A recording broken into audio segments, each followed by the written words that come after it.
Συνεχίζεται ο προεκλογικός αγώνας. Σήμερα έχουμε συνεντεύξεις τύπου και από τον πρόεδρο του ΛΑΟΣ, τον κύριο Γιώργο Καρατζαφέρη, αλλά και από τον πρόεδρο του ΠΑΣΟΚ, τον κύριο Γιώργο Παπανδρέου. Τα τεκτενόμενα στην πολιτική σκηνή, αλλά και τις επιπτώσεις στην οικονομία, αλλά και την εξωτερική πολιτική, θα έχουμε την ευκαιρία να συζητήσουμε σήμερα εδώ στο στούντιο του SBC με τον καλεσμένο μας, τον κύριο Ιωάννη Κοραντή, τον πρέσβη κύριο Ιωάννη Κοραντή, επικεφαλής του ψηφοδελτίου επικρατείας του ΛΑΟΣ. Κύριε Κοραντή, σας καλωσορίζουμε στο SBC και στο The Day After. Καλησπέρα κύριε Καλαμαρά και καλησπέρα στους τηλεθεατές σας. Και ευχαριστώ πολύ για την πρόσκληση. Κύριε Κοραντή, είστε ένας έμπειρος διπλωμάτης και διοικήσατε και ένα δύσκολο πόστο κρίσιμης υπηρεσίας. Τι σημαίνει η εμπλοκή σας με το ΛΑΟΣ και βέβαια με την πολιτική? Ας ξεκινήσω από το δεύτερο ερώτημά σας. Δεν θα χρησιμοποιήσω τον όρο πολιτική. Είναι μια πολύ μεγάλη λέξη και δεν με εκφράζει. Προτιμώ τη λέξη εμπλοκή με τα κοινά. Τώρα, γιατί κατεβαίνω με το ΛΑΟΣ, είναι πάρα πολύ απλό. Θεωρώ ότι είμαι ένας ελεύθερος, σκεπτόμενος, συνειδητοποιημένος πολίτης. Είμαι 61 ετών. Υγιής, έχω σώα στα φρένας, δεν είμαι καθόλου κουρασμένος, έχω πολλά κέφια, έχω διάθεση για δράση, μπορώ να δώσω, δεν λέω να προσφέρω, ότι είναι ένας όρος, ξέρετε, ο οποίος είναι λίγο πολυφορεμένος, αλλά έχω 36 χρόνια διπλωματικής εμπειρίας, διετέλεσα ως γνωστόν 4 χρόνια και 7 μήνες διοικητής της Εθνικής Υπηρεσίας Πληροφοριών. Συνεπώς, ο χώρος μου είναι η εξωτερική πολιτική και η εθνική ασφάλεια. Αυτά έχω να δώσω, αυτά είμαι διατεθειμένος να δώσω. Όχι μόνο στο κόμμα μου, αλλά βεβαίως στο Ελληνικό Κοινοβούλιο. Κύριε Κοραντή, πιστεύετε ότι είμαστε σε φάση αλλαγής του πολιτικού συστήματος της χώρας και από το δικομματισμό μπορούμε να περάσουμε στις κυβερνήσεις συνεργασίας? Κύριε Καλαμάρα, θα ήταν ευχής έργων εάν περνάγαμε σε κυβερνήσεις συνεργασίας. Στην Ευρώπη σήμερα, και όχι μόνο στην Ευρώπη, είναι η συνένεση και η συνεργασία. Δεν ξέρω εάν αυτό θα συμβεί στην Ελλάδα. Ο διπολισμός είναι ακόμη ισχυρός, μειώνει. Νομίζω ότι ο Λαϊκός Ορθόδοξος Συναγερμός με την, ελπίζουμε και αισιοδοξούμε, ισχυρή παρουσία του στο νέο Κοινοβούλιο θα βοηθήσει προς την κατεύθυνση αυτή. Ένα πράγμα είναι βέβαιο. Σήμερα δεν χωρούν αποκλεισμοί. Κανένας δεν μπορεί να ισχυριστεί ότι διαθέτει μόνος του την απόλυτη σοφία. Ότι μόνος αυτός έχει τις σωστές λύσεις, τις χρυσές λύσεις για τα οποιαδήποτε κοινωνικά, οικονομικά, πολιτικά προβλήματα για θέματα εξωτερικής πολιτικής. Χρειάζονται ευρύτερες συνενέσεις, ευρύτερες συνεργασίες.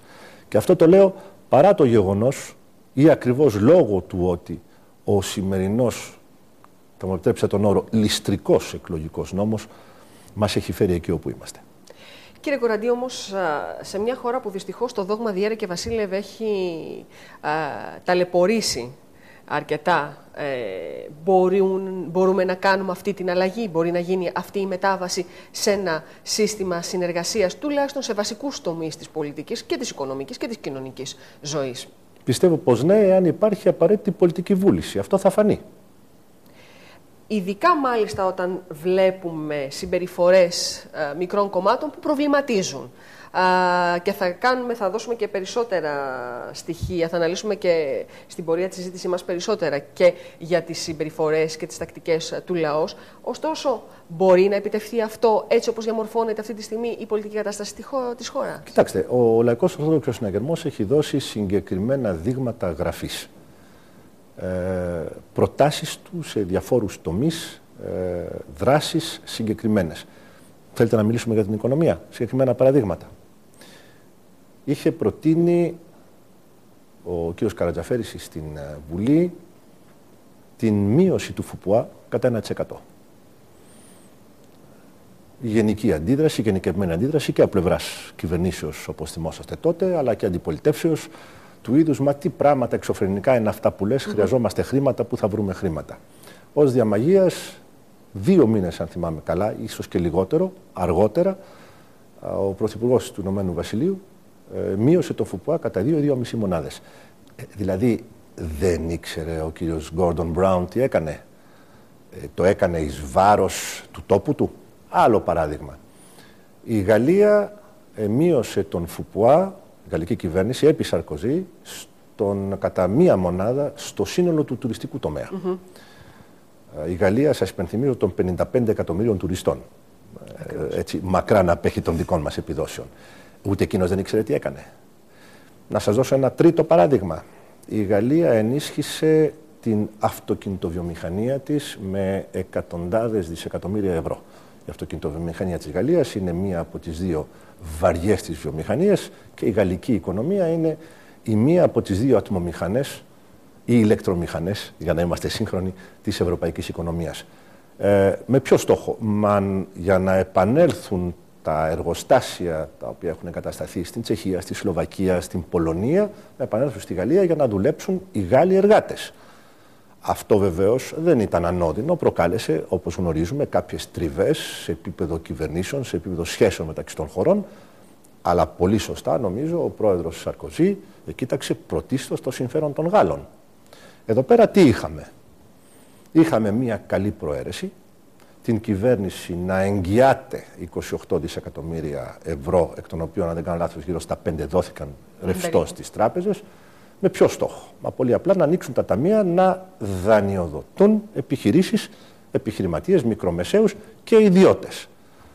Νομίζω ότι αν κρίνω και από την έκθεση της Τραπέζης Ελλάδος, η οποία δόθηκε στη δημοσιότητα πριν από μερικές εβδομάδες, τα αποτελέσματα είναι επικώς απογοητευτικά.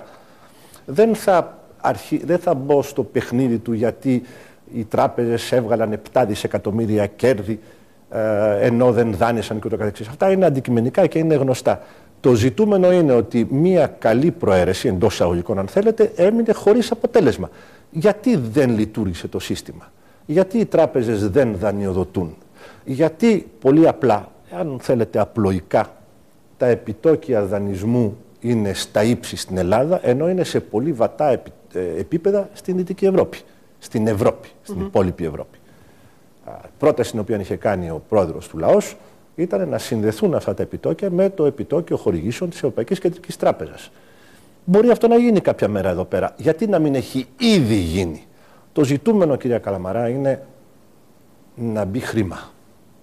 Η αγορά έχει σουρώσει. Νομίζω ότι το κανάλι σας εξορισμού απευθύνεται σε ένα κοινό επιχειρηματιών, ατόμων καλά κινουμένων μέσα στην κοινωνία που δημιουργεί δουλειές και προφανώς και εκείνοι θέλουν να δημιουργούν δουλειές.